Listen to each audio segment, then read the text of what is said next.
The Oseburg ship is one of the great finds when it comes to looking at Viking art. It's discovered near Oslo in 1904, and once again, obviously not burned and pushed out to sea, but rather buried in the ground. We know it's a Viking vessel.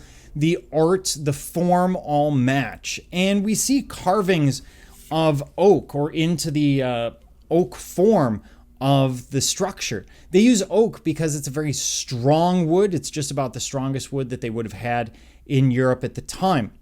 And this ship is likely ceremonial. Here it is reconstructed.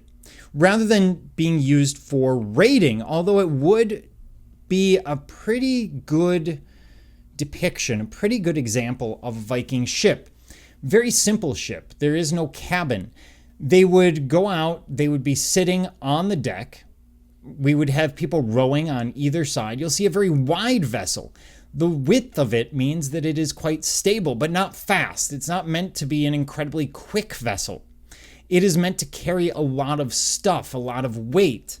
And so you see that width. The bow and stern were elaborately carved with interlaced forms in the form of wild beasts. And we saw grave goods buried on the ship, as well as people and animals. And it should be stated that the Vikings did bury people in these ships. We believe that these people were basically intoxicated, probably high on specific drugs that were offered to them, and then they were killed and put onto the ship. What makes this rather interesting is that it probably held the burial of a queen or priestess, because we have one woman who is a great deal older who is found on the ship. So this may be a major burial for a female, not something we tend to see in a lot of Western societies. On the burial, we find the animal head post. This is from the ship, and this would have been something to capture the spirit of the ship. There are very few people more superstitious than people in navies or sailors in general. The reason is the sea is unpredictable. The weather is unpredictable. And so they're going to want to use anything they can to bring the gods on their side. Oftentimes, these images would depict either the spirit of the ship, in other words, asking the ship to take care of you, or it would depict their gods. This idea that, hey, we've made offerings to you. We've done so in a way that should be amenable to you, should be proper for you. And so we're asking you to look out for us.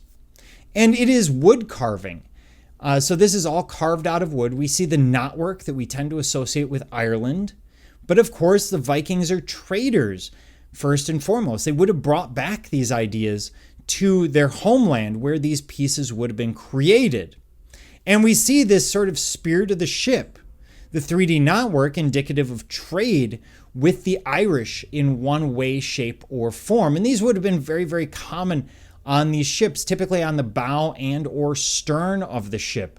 Sort of protective beings looking over the sailors, looking over the ship overall, because again, you don't know what's going to happen. Are you going to hit a massive storm? Will there be ice? Will there be any number of other issues? So it's going to create a very superstitious person in the Viking sailor.